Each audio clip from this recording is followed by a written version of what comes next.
Statutory warning അഥവാ മുന്നറിയിപ്പ്. ഹൃദ്രോഗമുള്ളവരും ഗർഭിണികളും ഈ സിനിമ ദയവ് ചെയ്ത് കാണാതിരിക്കുക. മരണം വരുമൊരു നാളോർക്കുക മർത്യാ നീ. അതെ, മരണം മാത്രമേ ഉള്ളൂ ഈ പടത്തിൽ. അപ്പോൾ എൻ്റെ തന്നെ ഒരു ഷോർട്ട് ഫിലിം സീരീസായ ഡിറ്റക്റ്റീവ് അഗ്രൂസ് ഇതേ ചാനലിലുണ്ട്.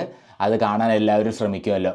അപ്പോൾ ഹനീഫ് അദേനിയുടെ മാർക്കോ, ഉണ്ണി മുകുന്ദൻ എന്ന് പറഞ്ഞൊരു ആക്ടർ സ്റ്റാറിനേക്കായും കൂടുതൽ മാർക്കോ, ദ ലോഡ് മാർക്കോ എന്ന് വേണമെന്നുണ്ടെങ്കിൽ പറയാം.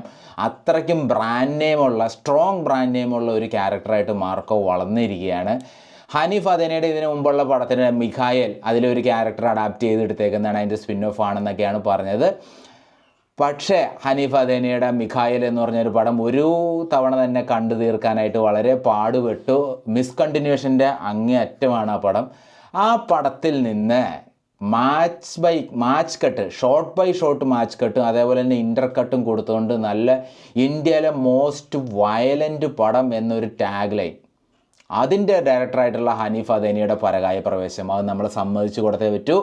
അതിൽ UMF തുടങ്ങിയതിൽ പിന്നെ ഉണ്ണി മുകുന്ദൻ സിനിമയെ വളരെ സീരിയസ് ആയിട്ടാണ് സമീപിച്ചിരിക്കുന്നത്. അപ്പോൾ സീരിയസിൻ്റെ കാര്യം പറഞ്ഞാൽ വൈ സോ സീരിയസ് എന്ന് പറഞ്ഞ ഡയലോഗ് ഇതിൻ്റെ അകത്ത് കുത്തി കയറ്റിയിട്ടുണ്ട്.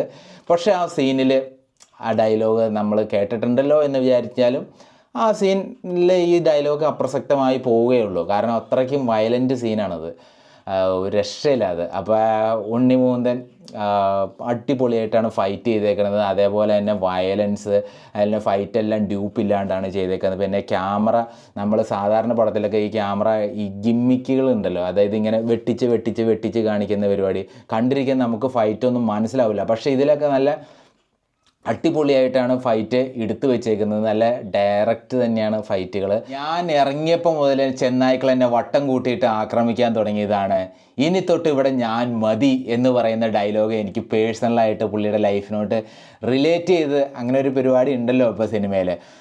Acid, chainsaw, gas chamber, cyanide, machine gun, ഒരു രക്ഷയില്ല. വയലൻസ് എന്ന് പറഞ്ഞാൽ അതിൻ്റെ അങ്ങേയറ്റം.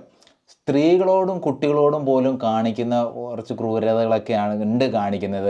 ഹാഫ് ബോഡി, വെയർ ബോഡി, ഫുൾ ബോഡി, പിന്നെ തല വേറെ, കൈ വേറെ, കാല് വേറെ, എൻ്റെ പൊന്നോ ചിതറിച്ചെറിച്ചത് വേറെ. ഒരു ചിക്കൻ 65 മയാണ് മൊത്തം പടത്തിൽ. പിന്നെ ഹെയർട്ട് ഫ്രൈയും ഉണ്ട് കേട്ടോ, എൻ്റെ പൊന്നോ. അനിമൽ മൂവിയൊക്കെ എടുത്തു വെച്ചേക്കുന്നത് പോലെ റിച്ചായിട്ടാണ് പടം, റിച്ചാണ്.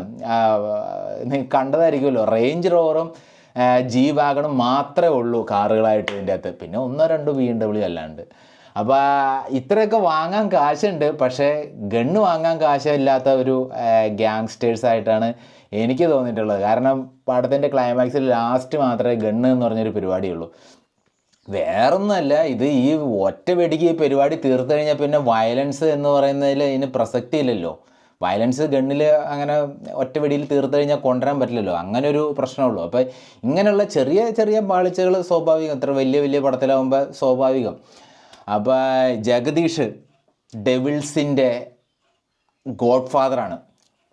ഇവർ മിഖായേലിൽ കാണിച്ച പോലെ തന്നെ ഗോൾഡ് ട്രേഡ് ചെയ്യുന്ന അഡാൾട്ട് ഫാമിലി ആയിട്ടുള്ള ബന്ധപ്പെട്ട് നിൽക്കുന്നവരാണ് ഇവരെല്ലാവരും.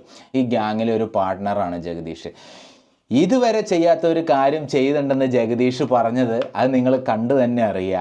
മുട്ടയിൽ വാ എന്ന് പറഞ്ഞൊരു പരിപാടി ഉണ്ട്. അപ്പോൾ നിങ്ങൾക്ക് ഏകദേശം ഊഹിക്കാമല്ലോ. പിന്നെ സിദ്ദിഖ് മിഖായേലിൽ മരിച്ചു പോയതാണ് എന്ന് പറഞ്ഞാലും പടത്തിൻ്റെ ഫസ്റ്റ് തന്നെ എഴുതി കാണിക്കുന്നുണ്ട്. ഇതിൻ്റെ അകത്ത് ഉണ്ണി മുകുന്ദന് മാത്രമാണ് മിഖായേൽ എന്ന് പറഞ്ഞ പടമായിട്ട് അതിൻ്റെ അകത്ത് അഡാപ്റ്റ് ചെയ്തിട്ടുള്ളൂ, ബാക്കി ആർക്കും ബന്ധമില്ല എന്ന് എഴുതി കാണിക്കുന്നതുകൊണ്ട് നമുക്ക് പുള്ളീനെ ഒഴിവാക്കി വിടാം. സിദ്ദിഖും ജഗദീഷാണെങ്കിലും ഏതൊക്കെ ക്യാരക്ടേഴ്സ് ആണെന്നെങ്കിലും ഒരു രക്ഷയില്ല. കാരണം വരുന്നവരും പോകുന്നവരും എല്ലാവരും സീൻ ബൈ സീൻ കയ്യടി വാങ്ങിക്കൊണ്ടാണ് ഈ സിനിമയിൽ നിന്ന് ഇറങ്ങി പോകുന്നത്.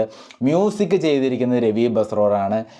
KGF ഫെയിം കാതടിപ്പിക്കുന്ന ഒരു ശബ്ദമാണ്. ഇടയ്ക്ക് ചെറിയ സൈലൻസ് മാത്രമേ ഉള്ളൂ, ബാക്കിയെല്ലാം ഫുള്ളൊരു കാതടിപ്പിക്കുന്ന ഒരു ശബ്ദമാണ്. ഇടയ്ക്ക് പുള്ളി വിജാഗിരി തുറന്നു വെക്കണ പോലെ ഒരു സൗണ്ട് ഉണ്ട്. അതാണ് എനിക്ക് ഏറ്റവും കൂടുതൽ ഇഷ്ടമായത്. അത് നല്ല അടിപൊളിയായിട്ട് പുള്ളി ഇതിൻ്റെ അകത്ത് ചെയ്ത് വെച്ചിട്ടുണ്ട് മ്യൂസിക്. ചന്ദ്രു ആണ് ഇതിൻ്റെ ക്യാമറ ചെയ്തിരിക്കുന്നത്. ഇൻ്റർ കട്ട്സ്, മാച്ച് കട്ട്സ് ഒക്കെ ആയിട്ട് നല്ല അടിപൊളിയായിട്ട് ചെയ്തിട്ടുണ്ട്. പകലും രാത്രിയും മാറി മാറി ഒരേപോലെ ഷോട്ടിൻ്റെ റിപ്പീറ്റേഷൻ കാണിക്കുന്ന ഒരു സീൻ തന്നെയുണ്ട് ഫസ്റ്റ്. അത് നല്ല അടിപൊളിയായിട്ട് ചെയ്തു വെച്ചിട്ടുണ്ട്. എഡിറ്റിംഗ് ചെയ്തിരിക്കുന്നത് ഷമീറാണ്. രണ്ടുപേരും വിചാരിച്ചാലാണ് അത് ഈ ഷോട്ട് നല്ല മനോഹരമായിട്ട് വരുള്ളൂ. അത് നല്ല അടിപൊളിയായിട്ട് വർക്കൗട്ട് ചെയ്തിട്ടുണ്ട്. അത് സമ്മതിച്ച് കൊടുത്തേ പറ്റുള്ളൂ. പിന്നെ ഡാർക്ക് സെൻട്രിക് തീമാണ്.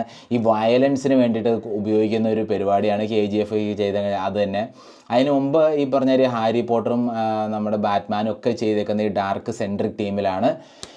മലയാളത്തിൽ പറഞ്ഞു കഴിഞ്ഞാൽ കരിപ്പൊടി യൂണിവേഴ്സ് അങ്ങനെ പറഞ്ഞാലാണല്ലോ നമ്മൾ ഈ അടുത്തിടെയായിട്ട് അങ്ങനെയാണല്ലോ അത് പറഞ്ഞ് ശീലിച്ചേക്കണത്.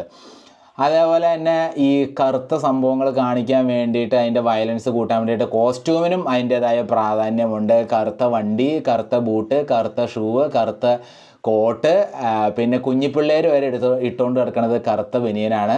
അപ്പോൾ അങ്ങനെ ഒരു ഫുൾ കറുപ്പിലാണ് ഇതിൻ്റെ ഒരു കംപ്ലീറ്റ് പോക്ക്. ആകെ വെള്ള ഷർട്ട് ഇട്ടേക്കണത് ഒരു ഇറച്ചി വെട്ടുകാരൻ മാത്രമാണ്, കബീർ ദുഹാൻ.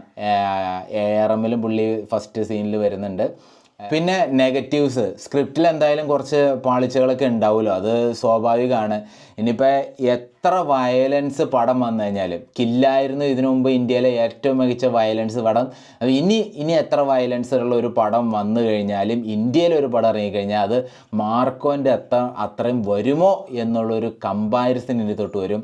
അപ്പം നിങ്ങൾക്ക് ഊഹിക്കാമല്ലോ ഇതിൻ്റെ ഒരു വയലൻസിൻ്റെ ആഴം എന്തോരം ഉണ്ടെന്നുള്ളത്. പിന്നെ സിഗരറ്റ് വലിച്ചിട്ട് സീൻ്റെ അതൊരു 15 മിനിറ്റ് കളയുണ്ട്. സിഗരറ്റ് വലിച്ച് 1 മാസം, 2 മാസം, 3 മാസം, 4 മാസം സിഗരറ്റ് വലിച്ച് മാസമാക്കി കളയുകയാണ്. അപ്പോൾ അത് ഒരു 15 മിനിറ്റോളം സിനിമയിൽ സിഗരറ്റ് വലിച്ച് കളയുന്നുണ്ട്. അങ്ങനെയുള്ള ചെറിയ ചെറിയ പാളിച്ചകളെ ഇതിൻ്റെ അകത്തുള്ളൂ. അങ്ങനെ അല്ലാണ്ട് നോക്കിക്കഴിഞ്ഞാൽ പടം എന്തായാലും കിടിലനാണ്. മാർക്കോ ഒരു ബെഞ്ച് മാർക്ക് തന്നെയാണ് മലയാളം സിനിമ ഇൻഡസ്ട്രിയിലെ. അപ്പോൾ എല്ലാവരും കാണണോ വേണ്ടോ എന്നുള്ളത് താങ്ങാൻ പറ്റില്ലാത്തവർ, ഹൃദയശുദ്ധിയുള്ളവർ പോയി കാണരുത് തന്നെയാണ് എൻ്റെ ഒരു സ്ട്രോങ് അഡ്വൈസ്.